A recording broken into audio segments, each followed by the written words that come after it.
ভাস্কর্য, কলমে ডক্টর কল্যাণ রায়, কণ্ঠে আমি সুজাতা রায়।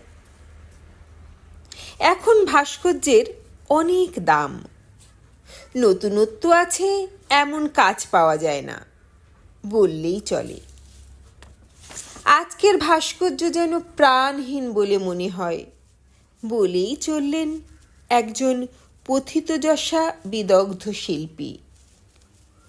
অক্লান্ত পরিশ্রম করে খুঁজে ফেরেন এক একটি ভাস্কর্যের ইতিহাস।